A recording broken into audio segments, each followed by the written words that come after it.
Seigneur, nous sommes venus ce matin pour te rendre grâce et faire monter vers toi notre louange. Nous voulons te rendre grâce pour le pain, le vent, la terre, l'eau, pour la musique et le silence, pour le miracle de chaque jour nouveau. Merci pour les gestes et les mots de la tendresse, pour l'attention et les délicatesses, pour les rires et les sourires. Merci pour tout ce qui nous aide à vivre malgré les difficultés du temps présent. Merci pour tous ceux que j'aime et ceux qui m'aiment. Et que ces 1000 merci se transforment en une immense action de grâce quand nous nous tournons vers toi, la source de toute grâce et le rocher de notre vie. Merci pour ton amour sans limite, pour la paix qui vient de toi, pour l'espérance et la liberté que tu donnes. Tous ensemble ce matin, nous voulons proclamer ta louange pour notre vie qui est entre tes mains, pour les bienfaits dont tu nous combles et dont nous ne savons pas toujours et que nous ne savons pas toujours reconnaître. Ô notre Dieu bon et miséricordieux, que ton nom soit béni à jamais. Amen. Et je vous invite à prolonger cette invocation en prenant le cantique à la page, dans les recueils Alléluia, à la page 492, pour que le jour qui se lève.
La grâce et la paix nous sont données en abondance de la part de notre Dieu trois fois saint, le Père, le Fils et le Saint-Esprit.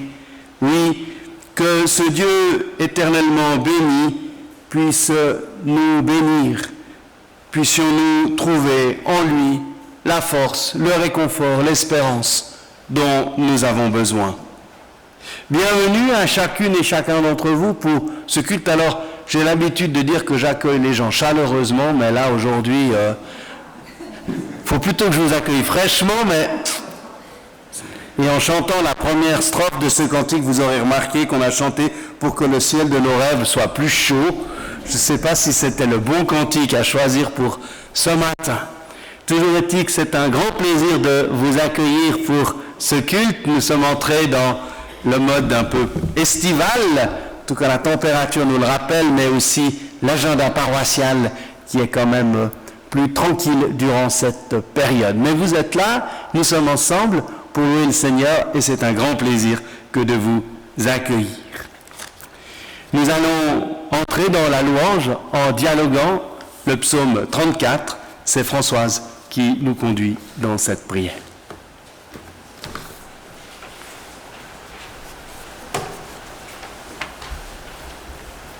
Le psaume 34 se trouve sur le feuillet.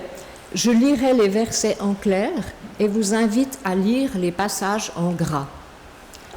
Je bénirai le Seigneur en tout temps, sa louange sans cesse à la bouche. Je suis fier du Seigneur, que les humbles se réjouissent en m'écoutant. Magnifiez avec moi le Seigneur, exaltons ensemble son nom. J'ai cherché le Seigneur et il m'a répondu. Il m'a délivré de toutes mes terreurs. Ceux qui ont regardé vers lui sont radieux et leur visage n'a plus à rougir. Un malheureux a appelé, le Seigneur a entendu et l'a sauvé de toutes ses détresses. L'ange du Seigneur campe autour de ceux qui le craignent, il les délivre.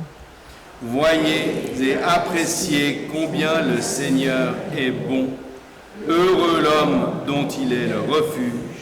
Craignez le Seigneur, vous qui l'a consacré, car rien ne manque à ceux qui le craignent. Les lions connaissent le besoin et la faim, mais rien ne manque à ceux qui cherchent le Seigneur. Amen. Et nous prolongeons par le chant à la page 481, Saint-Esprit, Dieu de lumière, dont nous chanterons les strophes 1, 2 et 3.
Ô Dieu notre Père,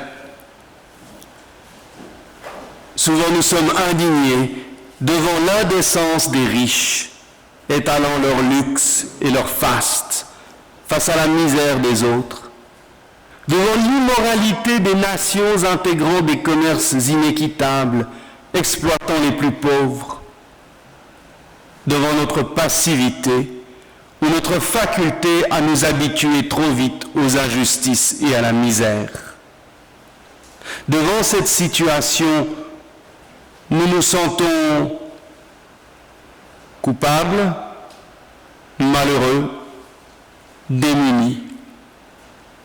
Alors Seigneur, nous te demandons d'abord ton pardon, car nous profitons, même malgré nous, d'un système qui ne répond pas aux exigences de justice et de partage de ton évangile. Par ton pardon, aide-nous à trouver des voies nouvelles. et que vienne ton esprit pour imaginer et réaliser avec nous des actions capables de renverser le mal et de hâter l'avènement d'un monde plus juste. Faisons un instant silence devant Dieu.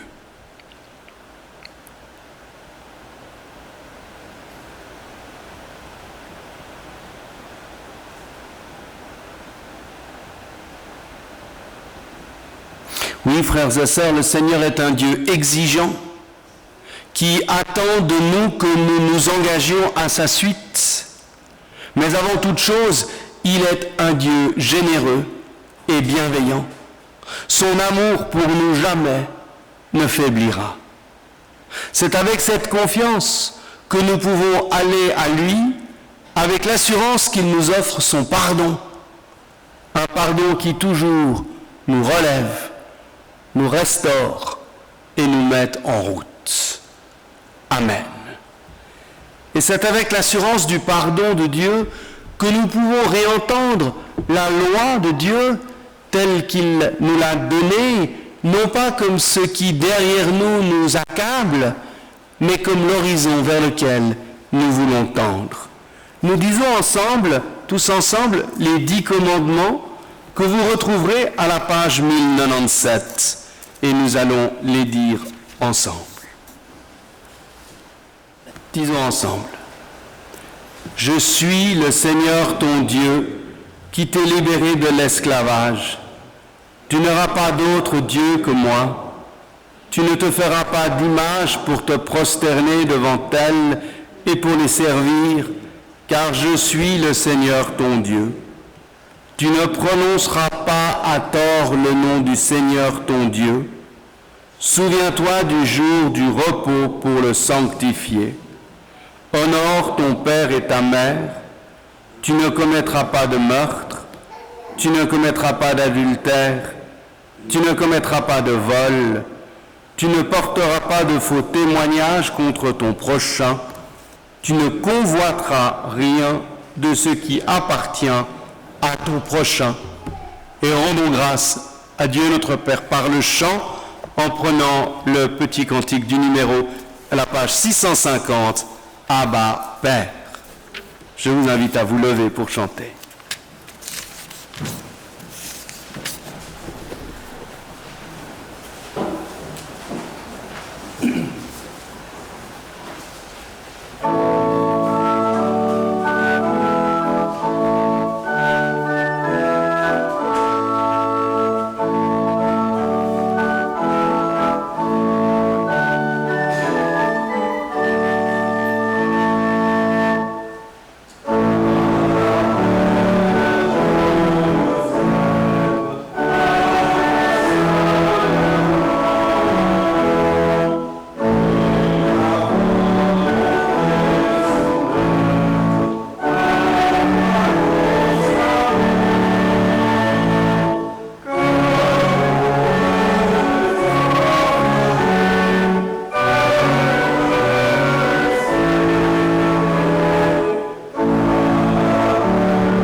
Recueillons-nous dans la prière. Seigneur, que ta parole nous aide à apprendre de manière constamment renouvelée à mener notre existence à la façon de l'Évangile. C'est une nécessité pour nous de te regarder, de t'écouter, afin de contempler le don sans retenue que tu as fait de ton amour. Que ta parole, ce matin, nous nourrisse et qu'elle nous redise tout ce que nous recevons de toi chaque jour. Ouvre notre cœur à l'écoute de ta parole. Au nom de Jésus-Christ. Amen. Avant d'entendre le récit de l'offrande de la veuve pauvre chez Marc au chapitre 12, et en écho à celui-ci, nous entendons d'abord un passage du livre du Deutéronome et un autre passage de l'Évangile selon Marc au chapitre 7. Alors, Deutéronome au chapitre 24, les versets 17 à 19. Tu ne biaiseras pas avec le droit d'un émigré ou d'un orphelin. Tu ne prendras pas en gage le vêtement d'une veuve. Tu te souviendras qu'en Égypte, tu étais esclave et que le Seigneur, ton Dieu, t'a racheté de là. C'est pourquoi je t'ordonne de mettre en pratique cette parole. Si tu fais la moisson dans ton champ et que tu oublies des épis dans le champ, tu ne reviendras pas les prendre. Ce sera pour l'émigré, l'orphelin et la veuve, afin que le Seigneur ton Dieu te bénisse dans toutes tes actions. Si tu gaules tes oliviers, tu n'y viendras pas faire la cueillette. Ce qui restera sera pour l'émigré, l'orphelin et la veuve. Dans l'évangile de Marc, au chapitre 7, les versets 5 à 8. Les pharisiens et les scribes demandent donc à Jésus: pourquoi tes disciples ne se conduisent-ils pas conformément à la tradition des anciens, mais prennent-ils leur repas avec des mains impures? Il leur dit: Ésaïe a bien prophétisé à votre sujet, hypocrite, car il est écrit: ce peuple m'honore des lèvres, mais son cœur est loin de moi. C'est en vain qu'ils me rendent un culte, car les doctrines qu'ils enseignent ne sont que des préceptes d'hommes. Vous laissez de côté le commandement de Dieu, vous vous attachez à la tradition des hommes. Et enfin, dans l'évangile de Marc au chapitre 12, les versets 38 à 44. Dans son enseignement, il disait: prenez garde aux scribes qui tiennent à déambuler en grande robe, à être salués sur les places publiques, à occuper les premiers sièges dans les synagogues et les premières places dans les dîners. Eux qui dévorent les biens des veuves et affectent de prier longuement, ils subiront la plus rigoureuse condamnation. Assis en face du tronc, Jésus regardait comment la foule mettait de l'argent dans le tronc. De nombreux riches mettaient beaucoup. Vint une veuve pauvre qui mit 2 petites pièces, quelques centimes. Appelant ses disciples, Jésus leur dit: en vérité, je vous le déclare, cette veuve pauvre a mis plus que tous ceux qui mettent dans le tronc, car tous ont mis en prenant sur leur superflu. Mais elle a pris sur sa misère pour mettre tout ce qu'elle possédait, tout ce qu'elle avait pour vivre. Amen.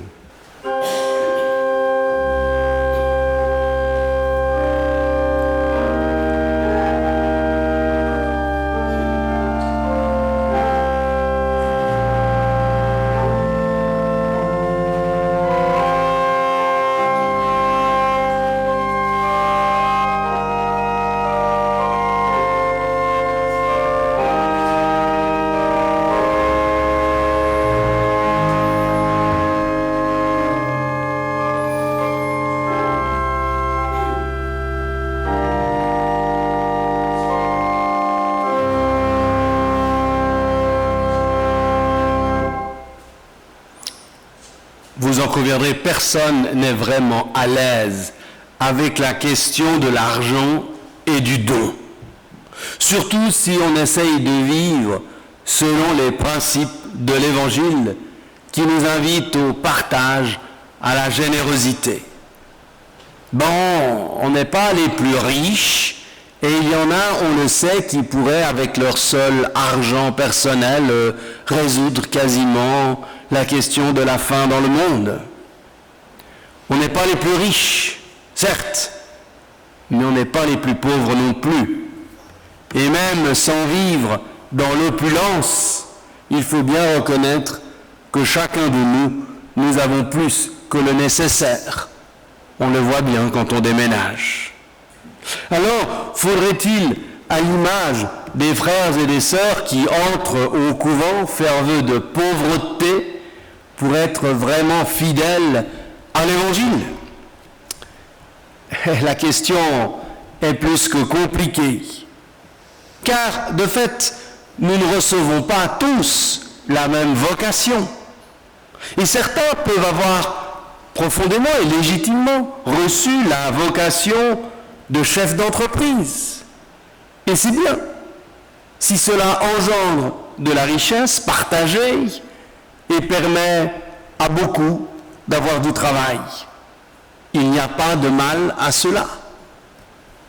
L'argent n'a pas intrinsèquement de valeur morale. L'argent n'est ni bon ni mauvais. Tout dépend de l'usage qu'on en fait. Alors il est vrai, et Calvin, le réformateur Calvin, l'a souvent rappelé, que plus on est riche, plus on a des moyens, alors plus on a de responsabilités envers les autres, et plus c'est probablement difficile de vivre en accord avec l'Évangile. Car le risque est grand de se tromper de maître et de faire reposer sa vie avant tout sur l'assurance que procure la richesse. C'est le fameux dilemme du jeune homme riche qui veut accumuler toujours davantage et qui n'est pas prêt à renoncer à ses richesses. Lorsque le Seigneur dans les Béatitudes dit « Heureux les pauvres, le royaume de Dieu est à vous », il ne fait pas, je pense, l'apologie de la pauvreté. Il n'y a pas de dolorisme dans l'Évangile, mais le Seigneur souligne que les pauvres, dans leur malheur, ont cette opportunité, cette contrainte aussi, de se savoir dépendants des autres et de ce qu'ils reçoivent. Or, nous sommes tous appelés, pauvres et riches, à nous reconnaître mendiants de la grâce de Dieu. Et c'est probablement beaucoup plus difficile lorsque nous vivons dans l'abondance. Mais aujourd'hui, avec ce texte de Marc 12 et de l'offrande de la veuve pauvre, il n'est pas tant d'abord question de la valeur morale de la richesse, c'est avant tout la question du don qui est au centre de ce passage. Or, cette question non plus n'est pas très facile. Et ne me dites pas que vous êtes, vous, à l'aise lorsque vous recevez de nombreuses sollicitations de toutes sortes d'associations, toutes plus utiles les unes que les autres, ou lorsque vous croisez un mendiant devant la Migros, ou lorsque vous venez au culte. On est forcément un peu mal à l'aise. On ne peut pas donner à tout le monde, mais on aurait largement de quoi partager davantage, sans tomber pour autant dans la misère. Et en même temps, même si on donnait tout notre argent, cela ne réglerait en rien les problèmes de manière pérenne. Que faire? Quelle attitude adopter? Pas simple, en effet, pour aucun de nous. Et comme toujours, alors avant de se lancer dans des grandes théories, il faut revenir au texte biblique, à l'Évangile. Et ce texte commence, vous l'aurez noté, par une critique acerbe des hauts dignitaires religieux. Ce que Jésus dénonce avec force, ce n'est pas tant la richesse que leur hypocrisie. Ils représentent l'aristocratie liée au temple, ils sont puissants, brassent beaucoup d'argent. En effet, si l'on pense que chaque juif devait venir à Jérusalem, déposer au moins une fois dans l'année son offrande, on peut imaginer tout le commerce qui se brassait autour du temple, toute la richesse et tout l'argent qui y circulait, et ils étaient puissants donc parce qu'ils avaient la charge de ces offrandes. Ils sont puissants et aiment à se montrer bons croyants. Or, Jésus, qui a toujours comme point d'attention les plus faibles, les fustige en appuyant là où ça fait mal.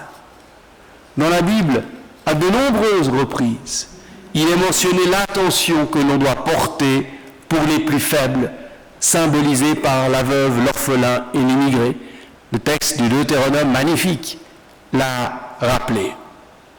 Or, au lieu de prendre soin, en obéissance à la Torah, des plus faibles, ils dilapident leurs biens pour s'enrichir.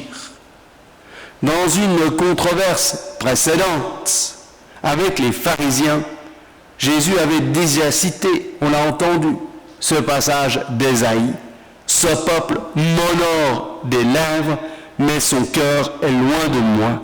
C'est en vain qu'ils me rendent un culte. Au lieu de mettre leur richesse au service de leur obéissance, ils utilisent la loi pour s'enrichir davantage. Alors Jésus saisit l'occasion de cette veuve pauvre qui vient déposer son obole pour illustrer son propos. Elle ne prend pas sur son superflu, mais elle prend presque sur ce qu'elle n'a pas, sur sa vie elle-même, pourrait-on dire, pour manifester sa fidélité à l'égard de Dieu. Elle devient, malgré elle, comme une mise en abîme de ce que le Seigneur lui-même fera au soir de sa passion, donner sa vie. À l'inverse des scribes, elle devient signe de Dieu, parabole de la grâce. Cette histoire pose alors la question de ce qu'est un don véritable, un don authentique. Le philosophe Derrida souligne que pour qu'il y ait don, il faut qu'il n'y ait pas de réciprocité, d'échange. L'idée est belle, généreuse. En effet, est-ce encore un don si je tire in fine profit du don accordé? Mais à l'inverse, on peut se demander si un don peut être purement désintéressé. Même si je donne gratuitement, n'y retirerai-je pas une certaine satisfaction, voire de la bonne conscience? Il y aurait donc toujours une certaine forme de réciprocité. J'avais été un peu écœuré de voir toutes ces stars et ces grandes fortunes, ces grands patrons qui ont sorti leur chéquier lors de l'incendie de la basilique Notre-Dame. Alors certes, mieux vaut qu'ils mettent leur argent pour la reconstruction de Notre-Dame que dans leur coffre, mais il y avait quelque chose d'indécent à voir ces milliardaires se gausser de leur générosité alors que de fait, ils ne se privaient d'absolument rien.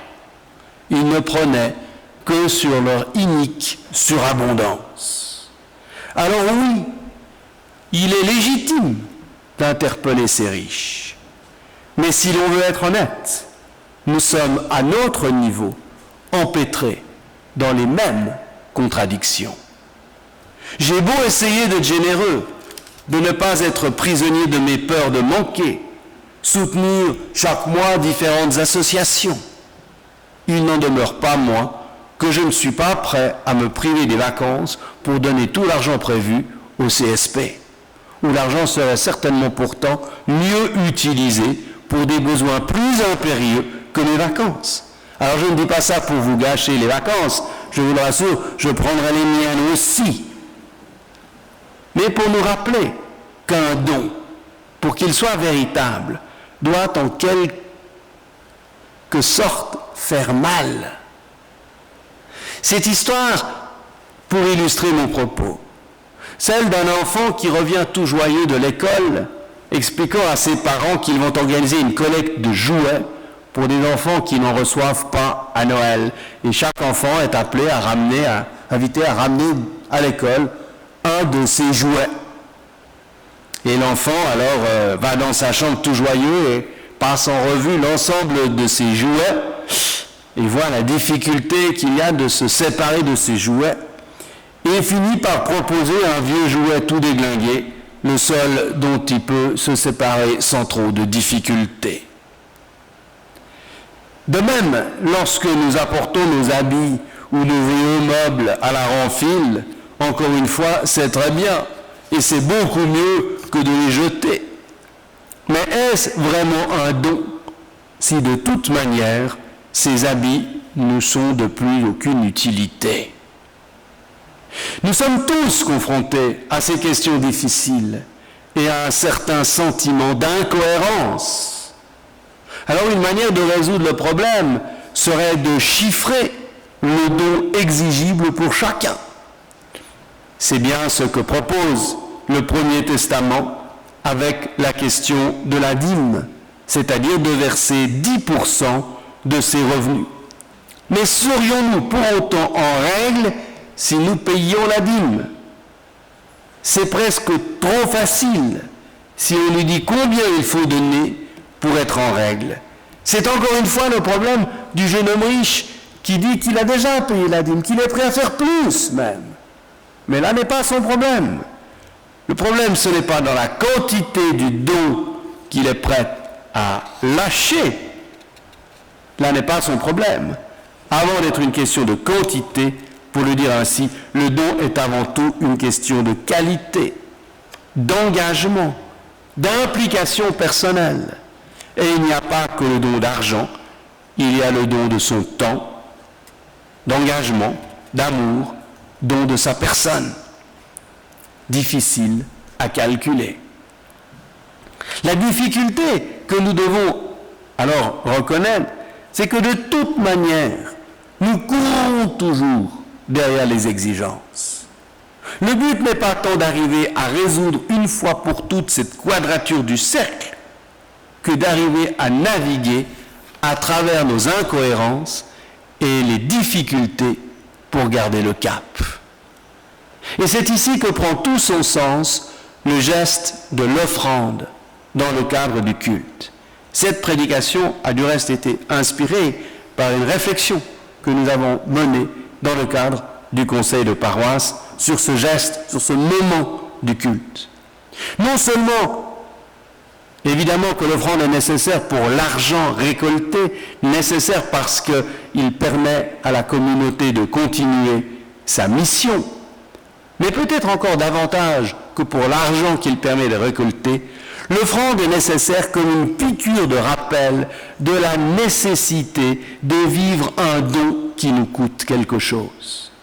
Chaque fois qu'arrive alors le moment de l'offrande et qu'il faut ouvrir son porte-monnaie, se pose forcément la question de la couleur du billet que nous allons déposer. Question difficile, question qui coince et qui peut faire mal, et c'est bien ainsi. L'offrande, dans son sens liturgique, est une invitation non seulement à donner, mais à reconnaître que notre don ne saura être toujours que pâle réponse par rapport à tout ce que nous avons reçu. En donnant, nous voulons nous souvenir que notre vie ne repose pas d'abord sur ce que nous accumulons, mais sur ce que nous recevons au quotidien. Je me souviens d'une parole qu'une des sœurs du Carmel de ma vie avait une fois prononcée et qui m'avait marqué. Elle disait « Nous ne recevons pas la grâce pour demain ». Une manière de rappeler que nous pouvons placer notre confiance dans le Seigneur qui, comme il a donné sa manne à son peuple dans le désert, ni trop, ni trop peu, saura nous donner au quotidien la grâce dont nous avons besoin pour vivre. En donnant, nous voulons d'abord à nous-mêmes signifier que nous reconnaissons que notre sécurité ne repose pas en premier lieu dans nos biens, mais dans l'amour de Dieu.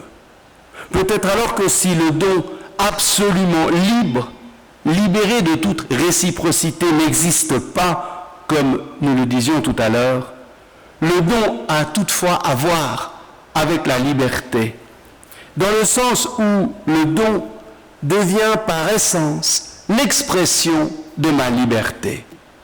Je ne suis plus prisonnier de ma crainte de manquer, même si je n'ai pas réussi à résoudre toutes mes inévitables incohérences concernant mon rapport à l'argent. Je me rappelle en donnant que ma vie repose d'abord sur un don, non pas celui que je fais, mais bien celui que j'ai reçu de Dieu avec la vie. Ma vie ne repose donc pas d'abord sur ce que j'ai, mais bien plus ce que je suis appelé à être. Jésus ici ne critique pas l'argent. Il rappelle toutefois qu'on ne peut pas servir deux maîtres, Dieu et Mammon. En donnant généreusement, on s'affranchit de Mammon. On se libère des entraves qu'il ne cesse de vouloir tisser autour de notre vie. L'offrande, dans sa dimension liturgique, est comme un rappel de cette liberté à laquelle nous convie le Seigneur. Et encore une dernière chose pour conclure. L'acte de donner ne doit d'abord être compris comme un acte de charité ou de générosité, mais simplement comme un acte de justice.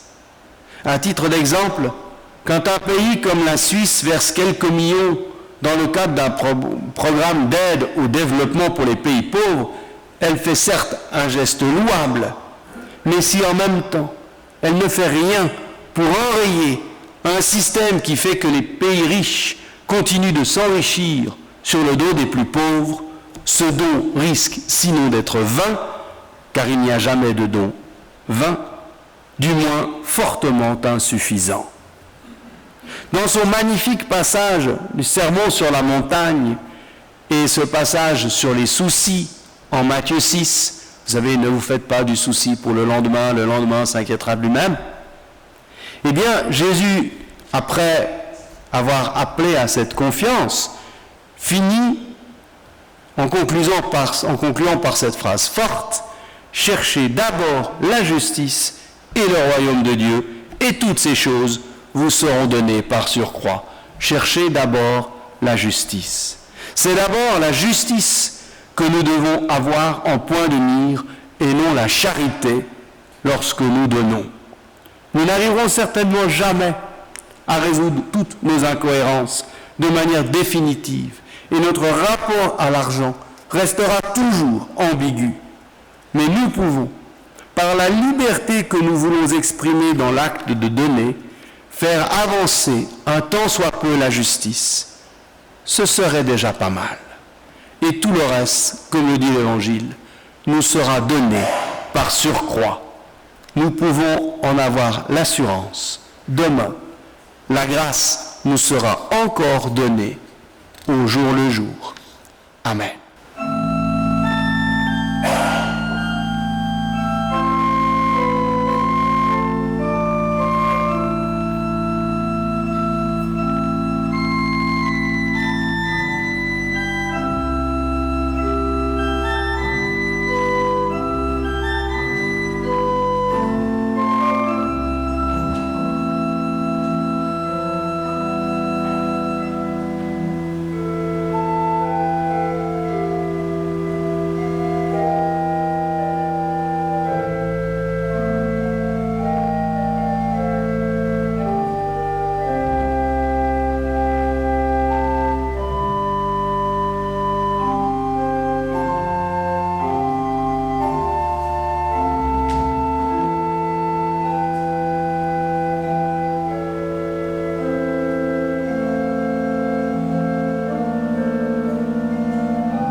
Je vous invite à vous associer à cette confession de foi.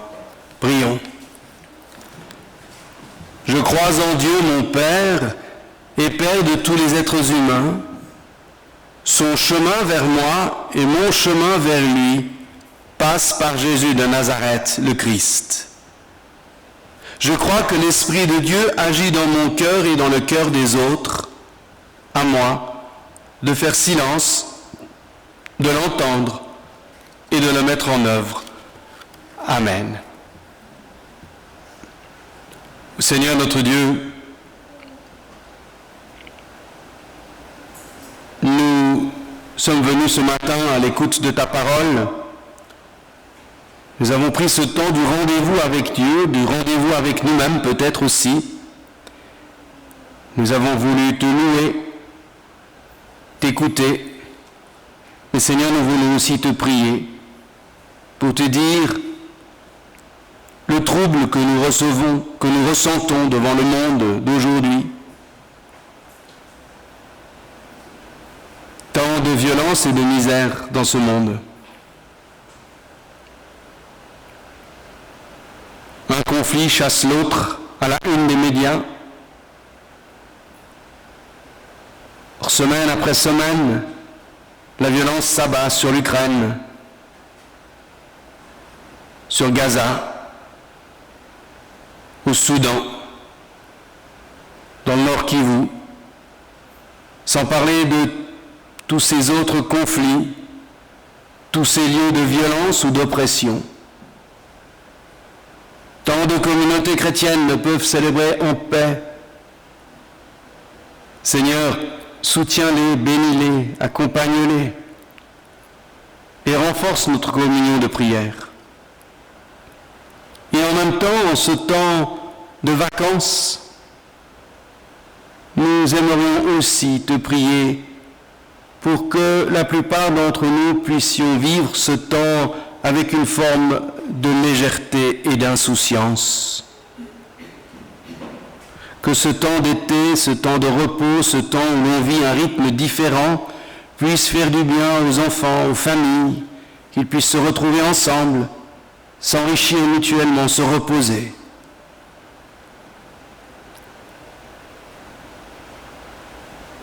Mais Seigneur, pour beaucoup, c'est aussi un temps de souffrance personnelle parce que la maladie les atteint, parce qu'ils travaillent, parce qu'ils traversent une période de deuil ou de difficultés conjugales, professionnelles. La souffrance ne prend pas de vacances. Alors Seigneur, soutiens celles et ceux qui sont dans la peine. Et puis nous te remettons plus particulièrement ceux qui nous sont tout proches, ceux que nous connaissons, que nous aimons, que nous chérissons.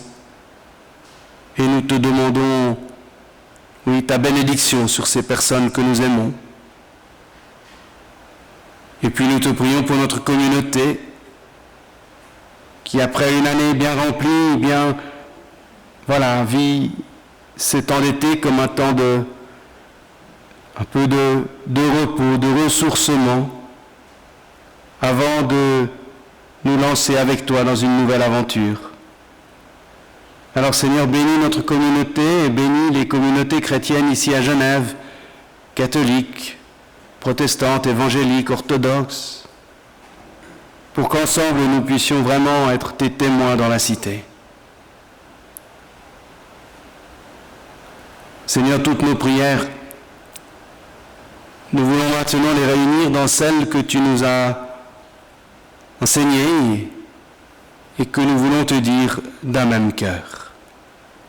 Notre Père qui es aux cieux, que ton nom soit sanctifié, que ton règne vienne, que ta volonté soit faite sur la terre comme au ciel. Donne-nous aujourd'hui notre pain de ce jour. Pardonne-nous nos offenses, comme nous pardonnons aussi à ceux qui nous ont offensés. Et ne nous laisse pas entrer en tentation, mais délivre-nous du mal, car c'est à toi qu'appartiennent le règne, la puissance et la gloire, au siècle des siècles. Amen.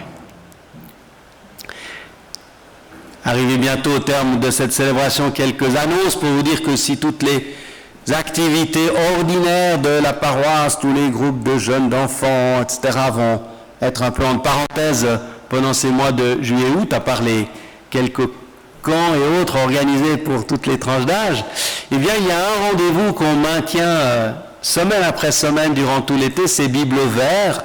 C'est un moment de partage biblique de manière à la fois profonde et décontractée, et chaque jeudi soir dans les jardins du centre paroissial de Malagnou à 19h30 jusqu'à 20h30, comme ça, après on boit un verre.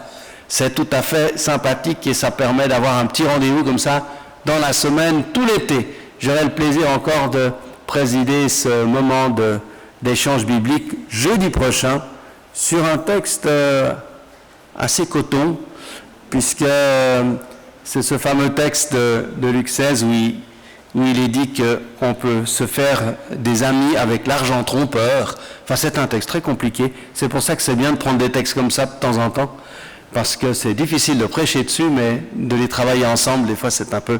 Alors, j'ai appelé ça la bénédiction du filou. Alors, vous verrez ce que ça veut dire. Ça, c'est pour jeudi. Sinon, ce soir, nous aurons notre culte ici à la chapelle avec Sainte-Seine à 20h30, que j'aurai le plaisir de présider. Et sinon, eh bien évidemment, vous êtes toutes et tous attendus à l'après-culte que Daniel a préparé, est en train de peaufiner, je le vois, pour notre plus grand plaisir. Et puis, si vous êtes ici pour la première fois, profitez de rester un petit moment, faites-vous connaître. Et puis, si vous ne recevez pas les informations sur la vie de la communauté, prenez toutes les informations qui sont à disposition à la sortie et faites-vous connaître. On aura plaisir à faire votre connaissance. Voilà, c'est donc maintenant, vous l'aurez compris, le moment de l'offrande. Et nous allons la vivre pendant que nous chantons « Nos cœurs te rendent grâce » à la page 554.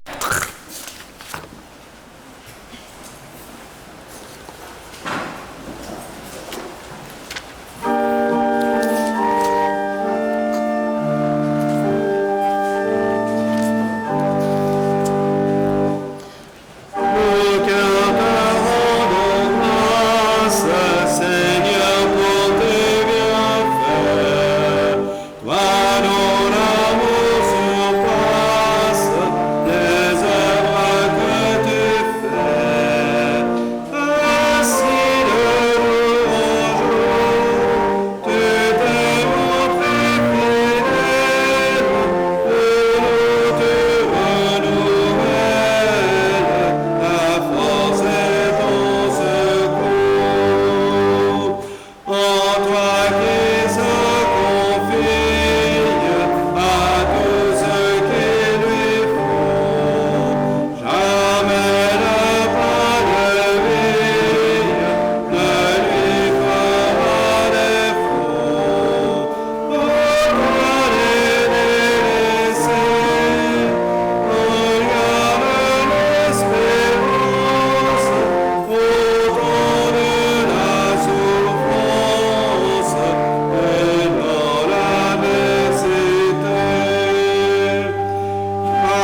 est scolaire dans cette parole. C'est pour ça que cette 4e strophe, finalement, elle est pas trop mal.